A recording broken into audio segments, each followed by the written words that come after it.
Welcome back, MVP. Good old Strebo here with you yet again. And I'm going to bring you another Streeborama vlog update.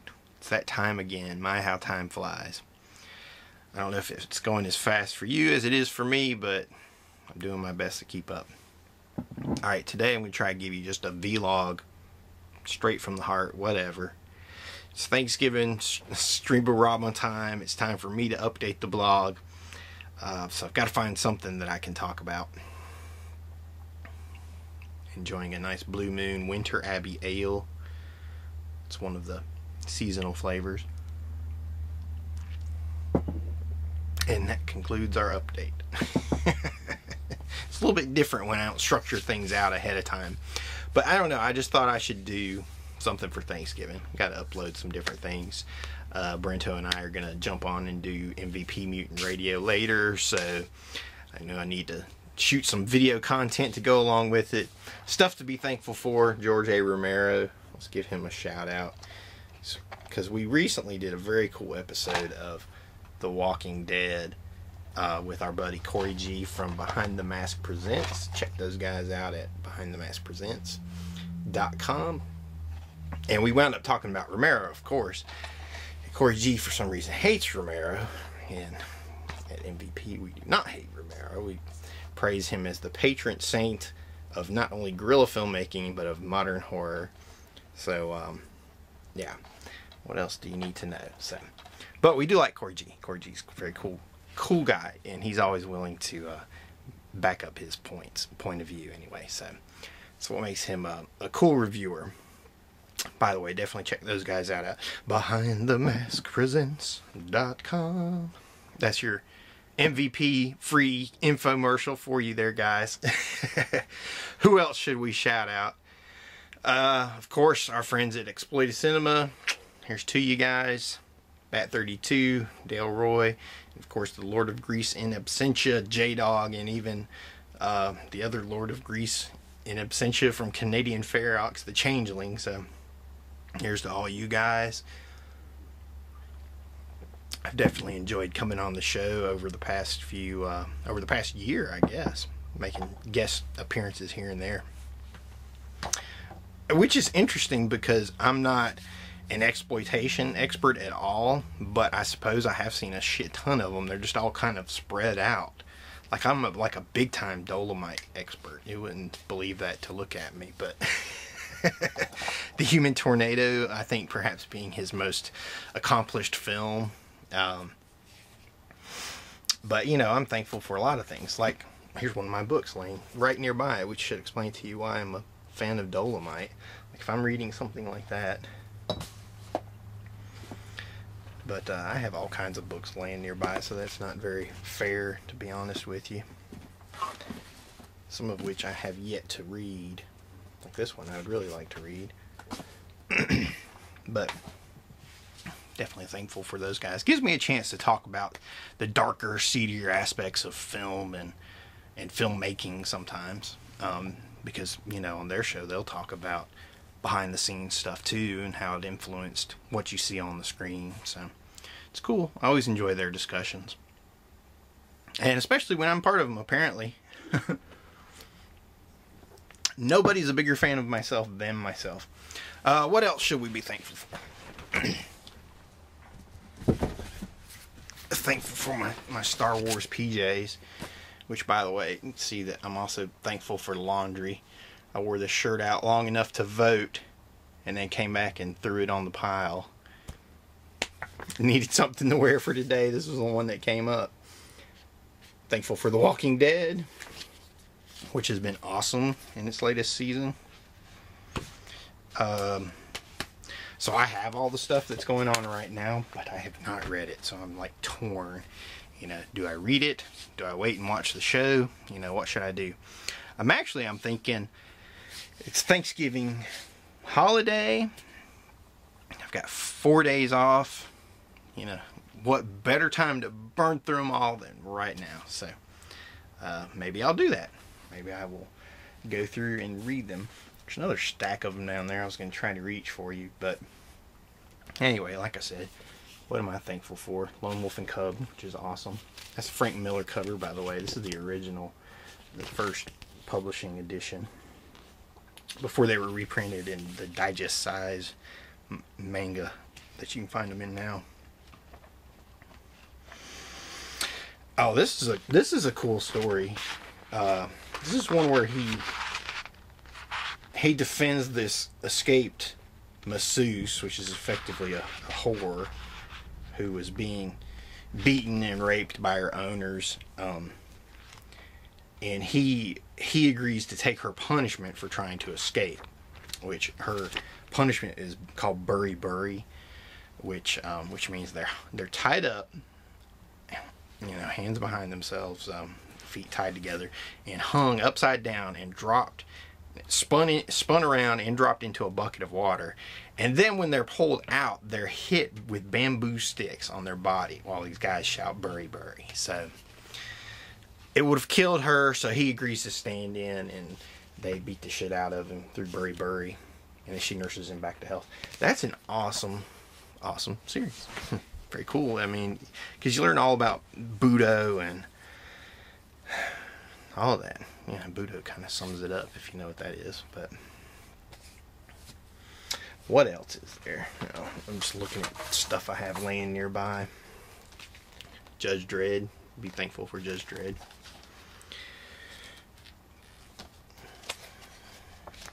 It's good stuff. I'm a big fan of the Dredd 3D that just came out. That was awesome, by the way. More people need to go see it.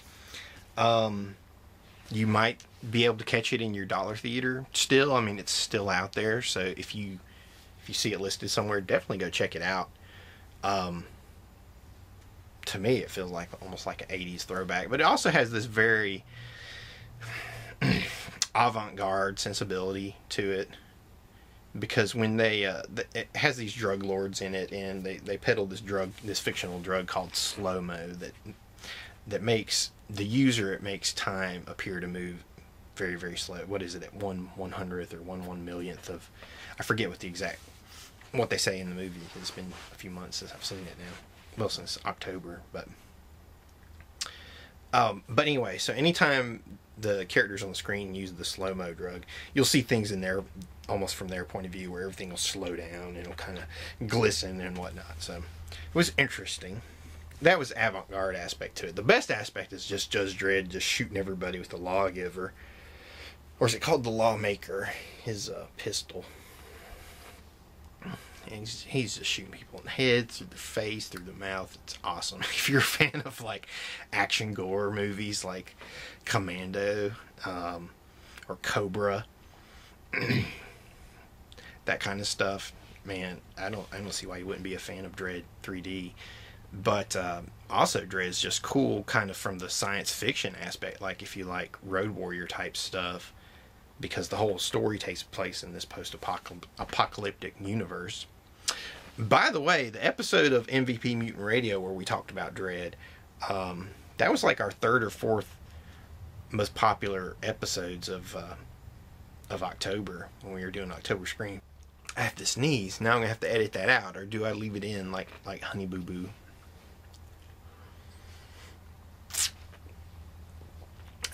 I think I'll edit it out, because you always have to sell the sizzle. You know what I'm saying? When you think about things from the promotional point of view, I'm sure a lot of people will think that sitting here in a shirt that I wore on another day already, drinking a Blue Moon on camera and talking to the camera, that I'm not presenting myself in the best light. But I'm trying to give you guys like the behind the scenes kind of look, where we're not always, putting on a face and putting on a show and trying to just put the best foot forward.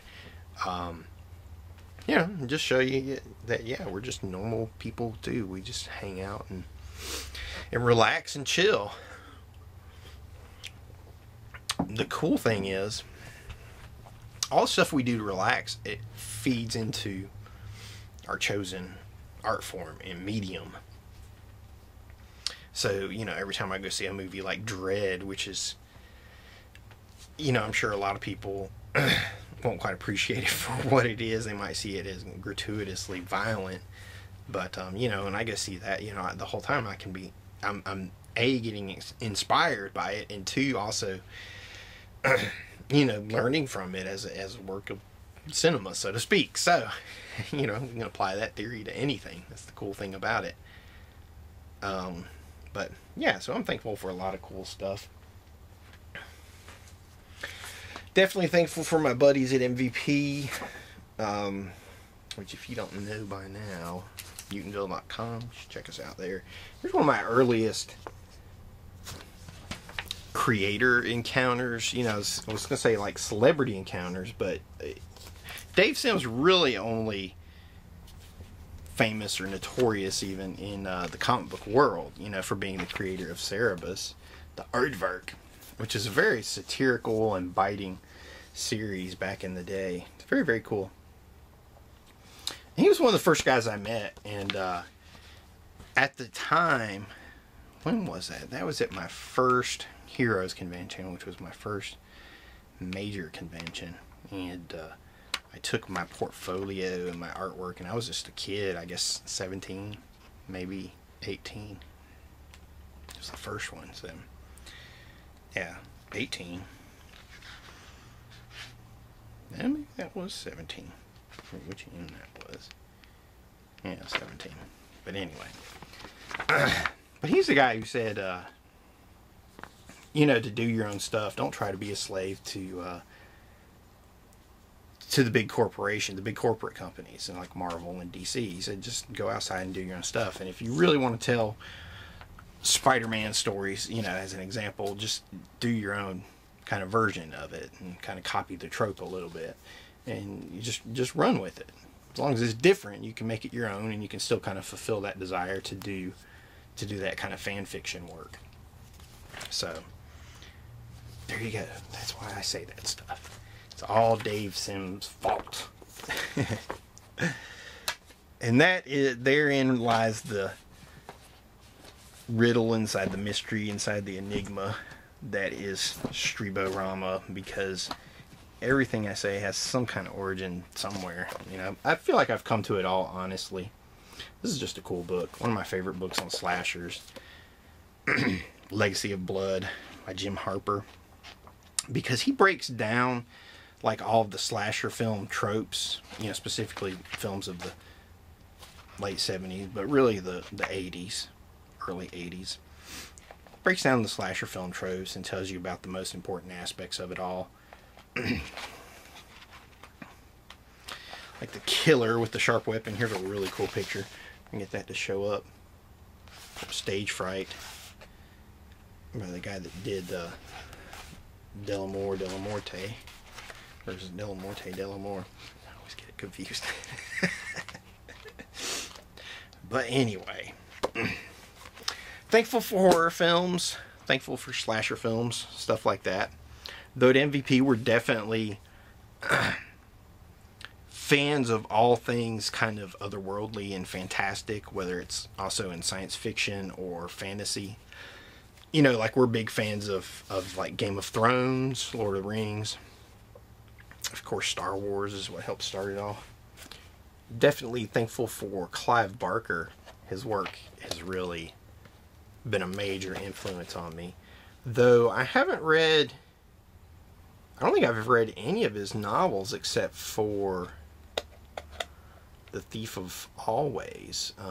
You know, I read the Books of Blood, though I want to get into his novels, but some of them they're just huge, so they're very intimidating. Yeah, but you know, I've read through The Stand and stuff like that, so I can make it through big books. But Clive Barker, his visual style was just such a huge influence on me. It's something I really communicated with, or it really resonated with me. One of the first books I found on writing and creative expression in general was the Clive Barker book. What's it called? Shadows in Eden. But it's a collection of interviews with Barker, all the way from his time where he was a playwright, where he was first a playwright, through his book writing stages, through his early novelist stage, through his early filmmaking stage, all the way up to, I think, Hellraiser 2, but not Nightbreed. Like that stopped before Nightbreed, so it was like his early stuff. But it's very cool. I mean, it was the first chance I had to really read the thoughts of a creative individual, and obviously a creative individual that's as daring as Clive Barker. You know, so getting to read all of his philosophies like in one lump sum, it was just huge. It was like a master's class on storytelling, and fantastic storytelling in general. So I'm definitely thankful for Clive Barker. You can see on the wall back there, Hellraiser 3. It's the movie I was an extra in. Beginning of my filmmaking career, Hellraiser 3. No, technically I was not an extra, but we did visit the set of Mississippi Burning because it was filmed in Mississippi. But that was my first appearance on screen, and you can find me, and I'll show you if you ever need to see it, and I'm there with you in person. But you can look for me when Terry is talking to the DJ at the booth. I'm right there. But anyway, yeah, Clive Barker. That was meeting him at Horror Hound in 2010. Oh, kick the camera, major no.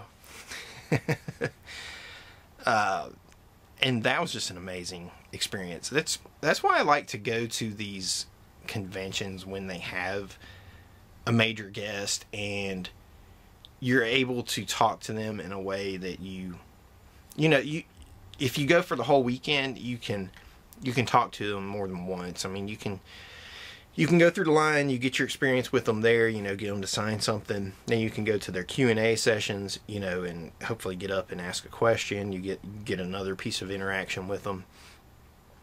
And then, even sometimes it's worth going to like the VIP cocktail party because they have a lot of actors that come into there, and just people in general. Like Roger Corman came in the year that Corman was at the Fright Night Film Fest, and that was just an amazing experience because we had already talked to Corman so many times that weekend. We talked to him a good bit at the drive-in, which you can see part of that on camera here at the Mutantville Players YouTube account. Yeah, so very cool. And then to get a chance to talk to him again at the cocktail party, very cool. But definitely thankful for my MVP buddies, Brento and Gio. Shout out to you guys, because without you, none of this would be possible. Definitely thankful to all of our friends out there that watch this stuff, follow us, whether it's on Facebook or on MVP Mutant Radio, or just here on YouTube.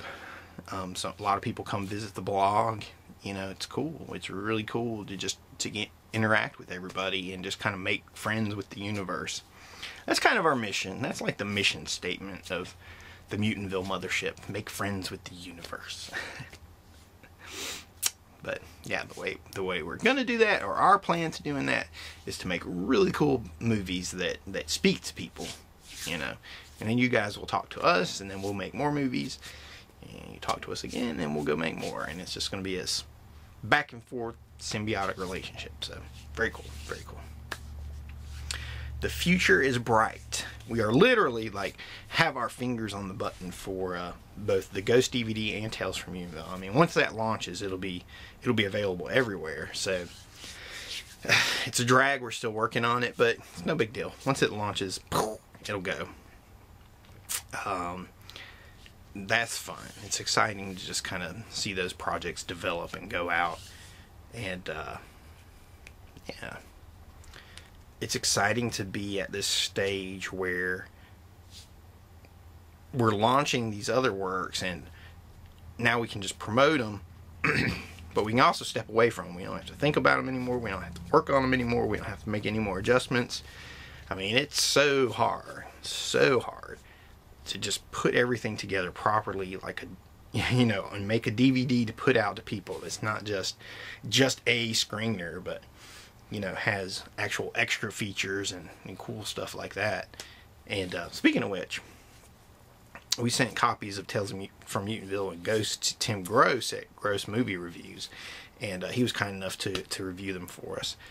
He hasn't put up the review for Ghost yet, but he did Tales from Mutantville already, and he said that he, I don't guess he said that he liked it, but so much in those words, but just reporting on what his thoughts were on it, and that it was more professional than most other DVDs.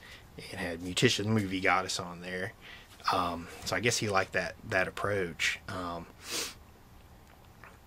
What did he compare he said it made it more like Tales from the Dark Side, which was a comparison I didn't expect. He said it was more like Tales from the Dark Side, with Mutisha introducing and commenting on each movie. So sounded like he dug it. But then he definitely said that Devil Comes Down was like the gem of the DVD, which was cool. But then he also mentioned that he found Zombie Hunter. So there you go.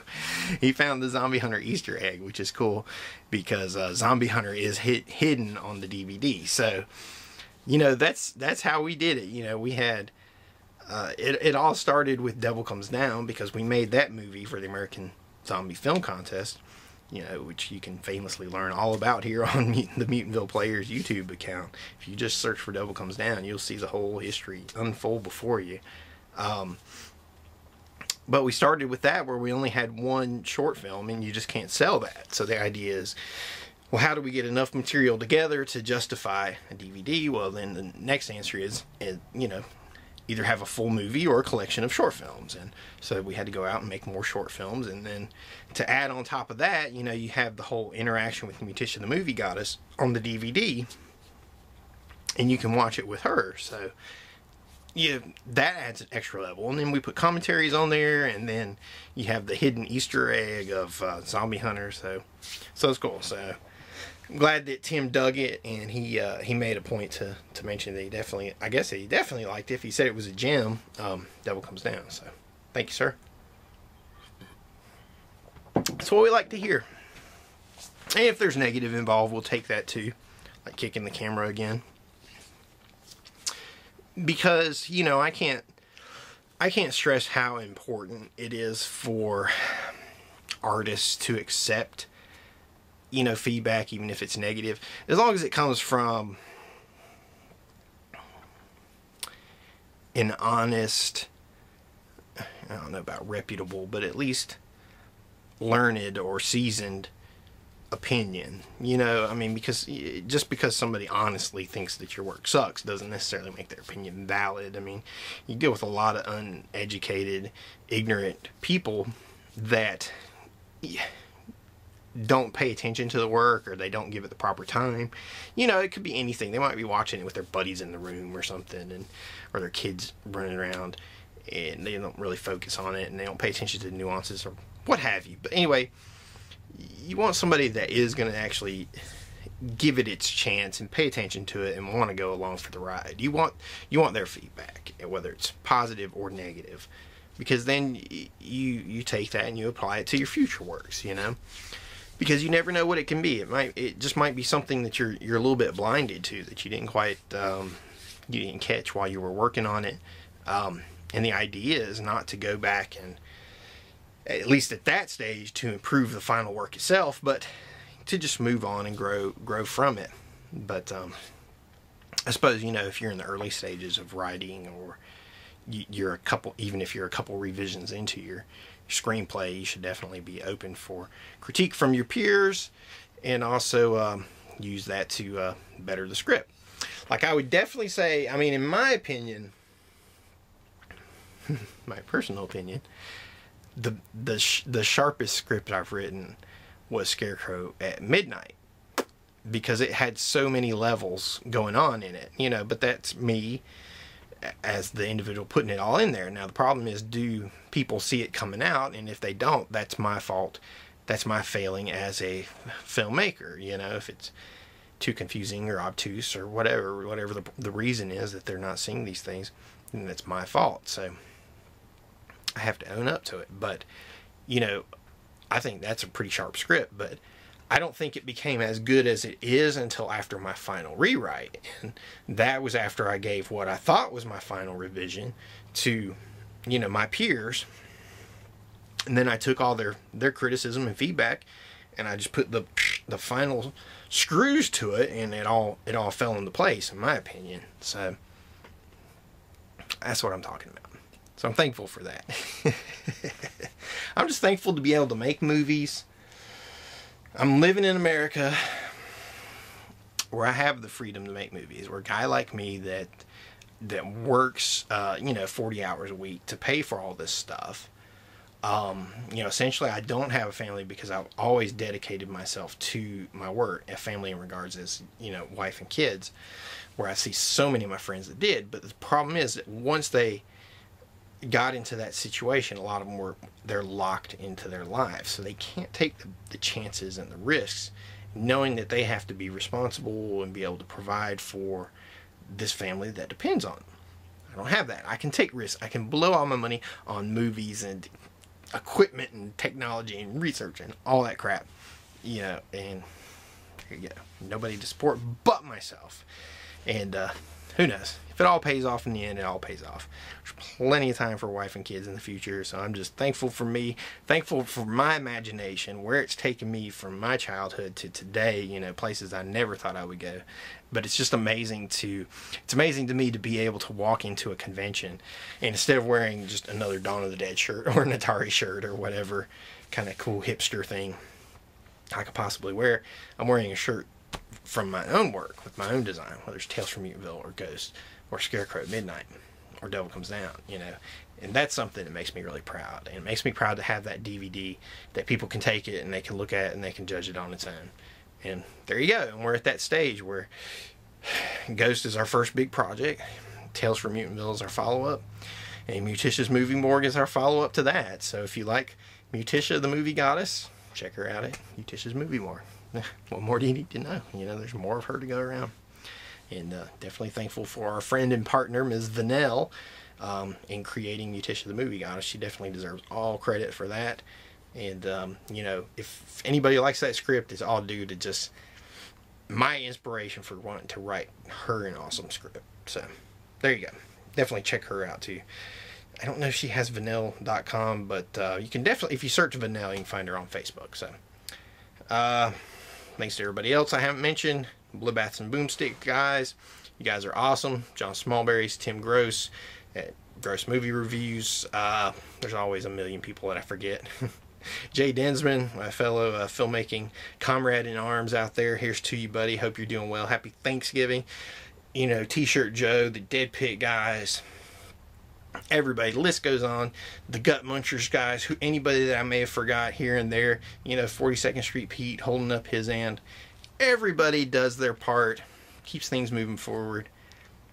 That's what it's all about. That's what it's all about. That's the MVP vision for the future. So anyway, here's to you. Happy Thanksgiving, guys. This is Streebo. Hope you've enjoyed this edition of Streeborama. Mutantville.com. You know I'd say it. You're watching Mutant TV.